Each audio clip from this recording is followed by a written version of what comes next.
The 10 Senate seats most likely to flip in 2024. KION546, CNN. While events on the other side of the world, and the other end of the U.S. Capitol, have dominated recent news, the race for control of the Senate is a crucial factor in what Washington could look like after next year's elections. The 2024 Senate map is advantageous for Republicans as they try to pick up the 1 or 2 seats needed to flip the chamber, depending on who wins the White House next year.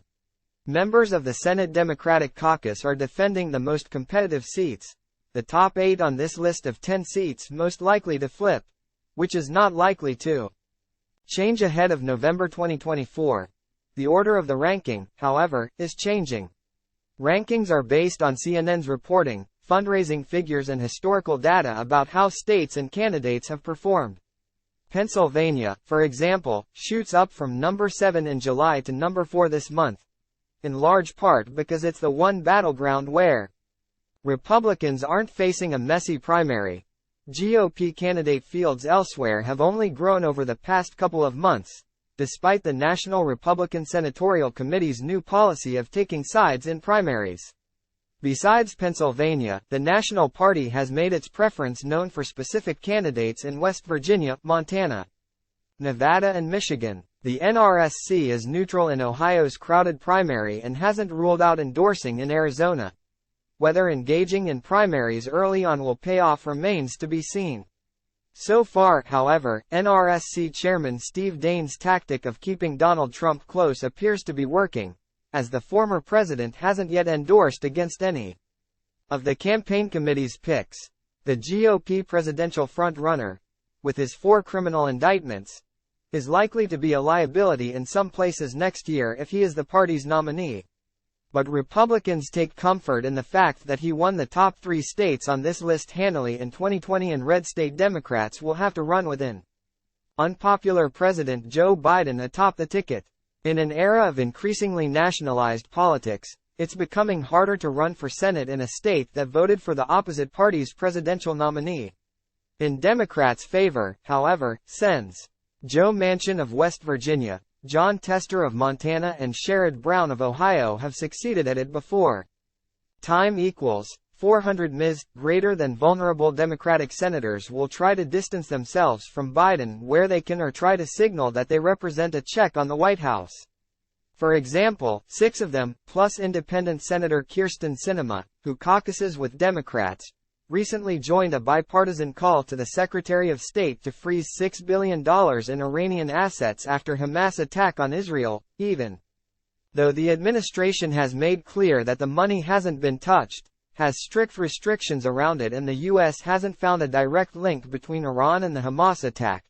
It's too early to say whether current events, especially abroad, could have any impact on elections that are still over a year away, but with the GOP-led House paralyzed without a speaker and Congress being called upon to approve aid to Israel and Ukraine, the moment has underscored how congressional contests have very real consequences.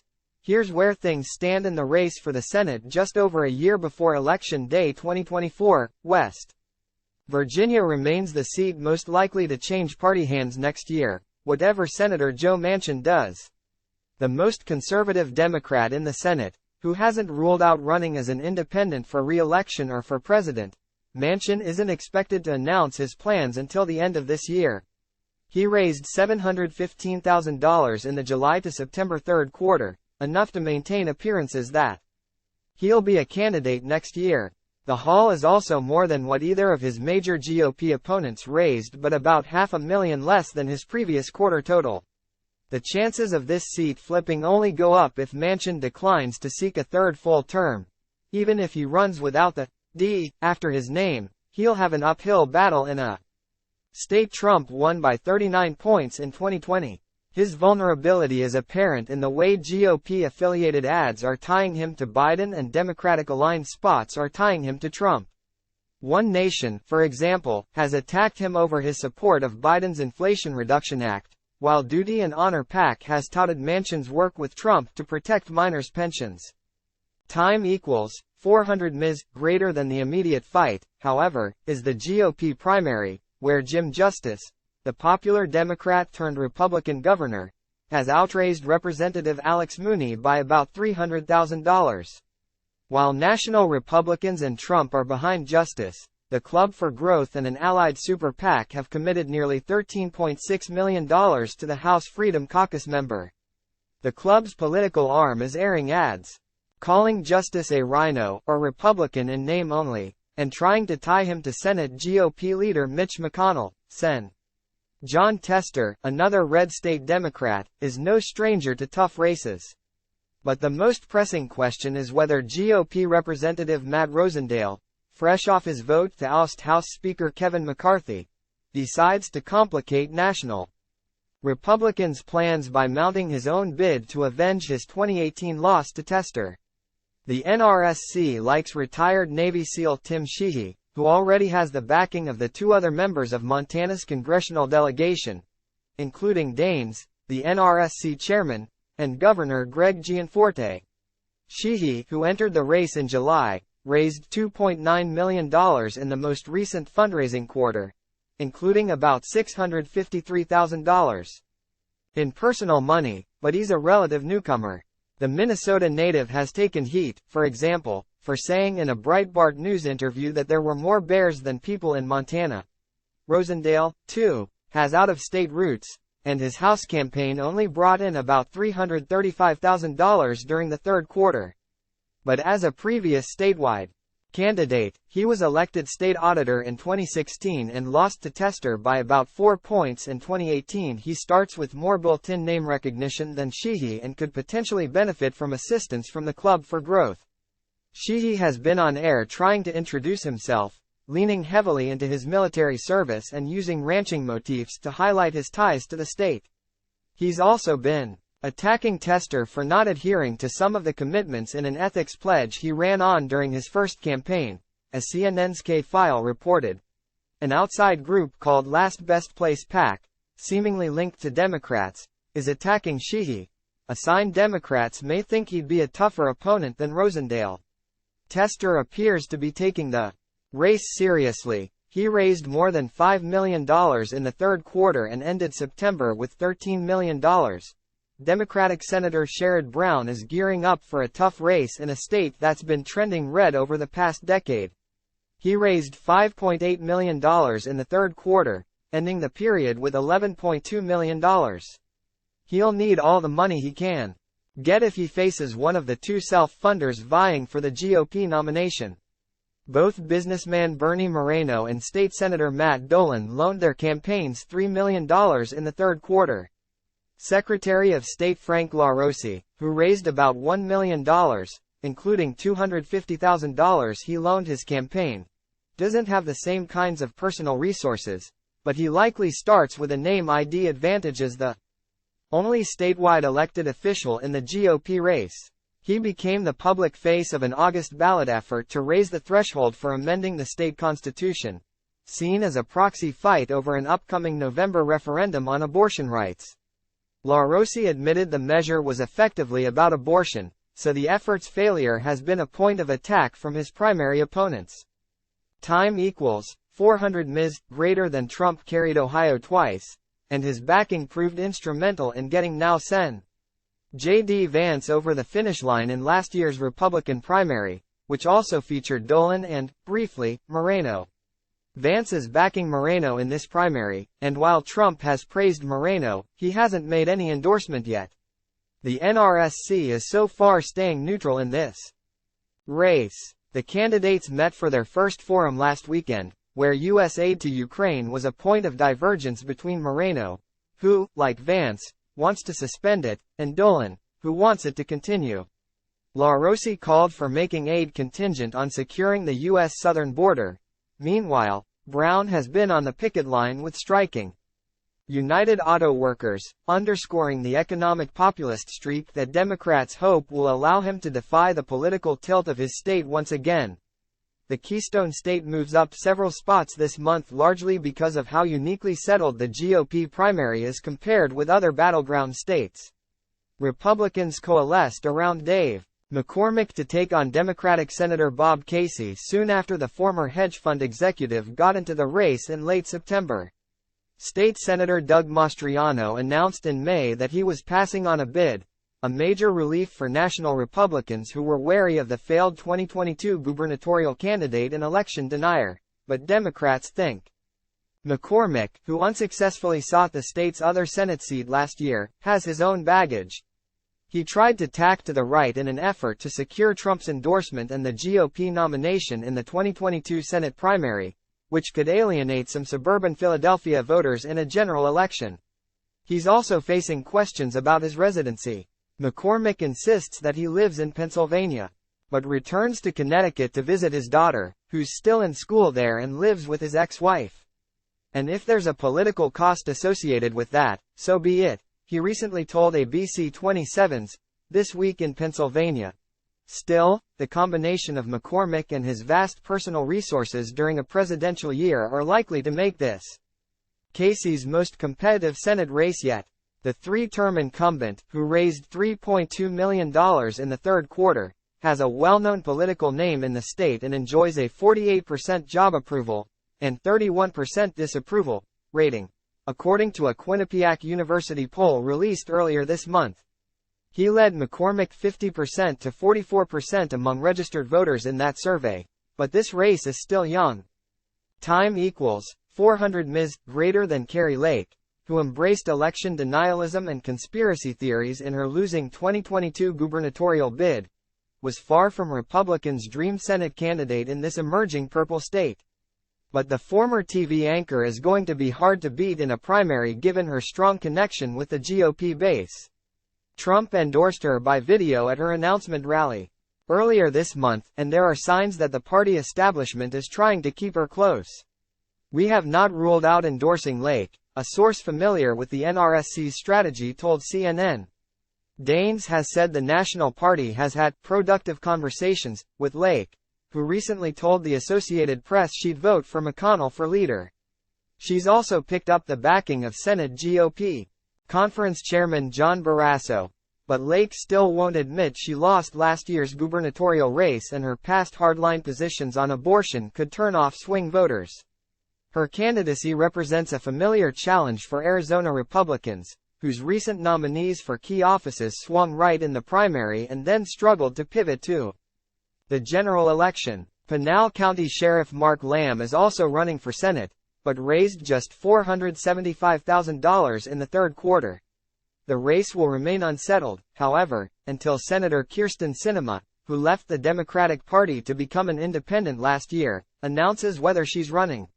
Her $825,000 haul in the third quarter raised questions about her future, given that it was less than what she's raised in the past. But Sinema still had more than $10 million in the bank as of September 30. Democratic Representative Ruben Gallego, meanwhile, outraised her yet again, bringing in $3.1 million last quarter, but had about half of her cash on hand. Nevada is a slightly more Democratic state than most on this list, although that's not saying much. It voted for Biden by about 2 points, so Democrats aren't taking Senator Jackie Rosen's re-election for granted. She raised $2.7 million in the third quarter, ending with $8.8 million in the bank. National Republicans have made clear their preference for retired Army Capt. Sam Brown, an unsuccessful 2022 Senate candidate who's trying to tie Rosen to Biden and his economic policies. But that hasn't winnowed the GOP field. Trump's former ambassador to Iceland, Jeff Gunter, entered the race in August and has cut an ad that refers to him as 110% pro-Trump. Retired Air Force Lieutenant Colonel Tony Grady, who lost a GOP primary bid for lieutenant governor last year, also jumped into the race in August. Former state assemblyman Jim Marchant, an election denier and the losing 2022 GOP nominee for Nevada Secretary of State, only raised $74,000 last quarter, compared with $1.2 million for Brown. The primary isn't until June, but Democrats are already seizing on what they see as vulnerabilities in Brown's abortion positioning, including comments he made during a 2014 run for the Texas state legislature and his past work with the Nevada Faith and Freedom Coalition. Wisconsin slides down one spot on this list, in part because Republicans still don't have a major candidate to take on Democratic Senator Tammy Baldwin. That doesn't mean this race won't eventually be very competitive in a battleground presidential state that swung from Trump to Biden in 2020. Republicans are eyeing businessman and 2012 Senate candidate Eric Hovde, who would likely have the ability to self-fund. Baldwin raised $3.1 million during the third quarter and began October with about $6.9 million in the bank. This is one of the few states where presidential performance isn't necessarily indicative of Senate race outcomes. GOP Senator Ron Johnson, for example, won a third term last year after Biden had carried the state, albeit by only about half a point, 2 years earlier. Michigan is a bluer state than its Midwestern neighbor Wisconsin. Biden carried the Wolverine state by nearly 3 points, and Democrats saw success up and down the ticket in 2022, in part because abortion was such a galvanizing issue.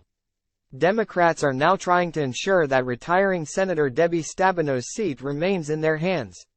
Much of the party has coalesced around Representative Alyssa Stotkin, who raised nearly $3 million in the third quarter, although she does face primary challenges, including from actor Hill Harper, who raised about $559,000 and kicked in about $463,000 more of his own money.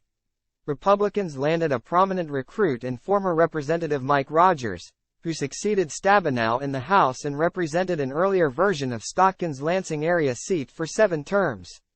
Rogers, who raised $824,000 in the third quarter after entering the race in September, earned immediate praise from the NRSC as the type of candidate who can perform well with suburban Michiganders. And although the former House Intelligence Chairman may use his recent absence from elected politics as a selling point, the GOP has changed a lot since he left Congress in 2015, especially in Michigan, where the state party has a controversial new chair. Since entering the race, Rogers has already landed a primary challenge from former Detroit Police Chief James Craig, who was disqualified from last year's governor's race over signature issues. Former Representative Peter Meyer, who has formed an exploratory committee, could still run, although the one-term congressman isn't likely to curry much favor with the GOP base after voting to impeach Trump in 2021.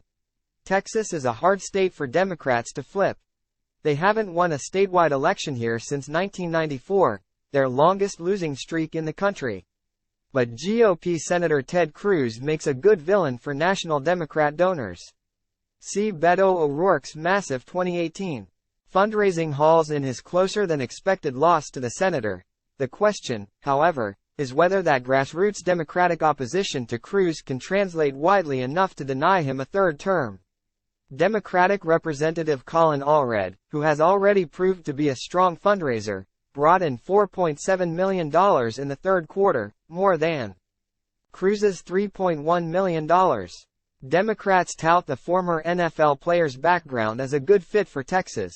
He first won election to the House by flipping a GOP-held district in the Dallas area and has previously won support from the U.S. Chamber of Commerce. But although Allred already appears focused on Cruz, he'll have to get through a crowded primary. First among the other candidates is State Senator Roland Gutierrez, who represents Uvalde and raised $632,000 in the third quarter. Former Democratic Representative Debbie McCarcel-Powell announced her campaign to take on GOP Senator Rick Scott in late August. Despite only being in the race for part of the third quarter, she narrowly outraised the first-term senator and former governor $1.5 million to $1.4 million. Scott gave his campaign an additional $154,000 of his own money, and there's plenty more where that came from for the wealthy former healthcare CEO. Florida has been trending red in recent years. Trump carried the state by about 3 points in 2020, nearly tripling his margin from 4 years earlier.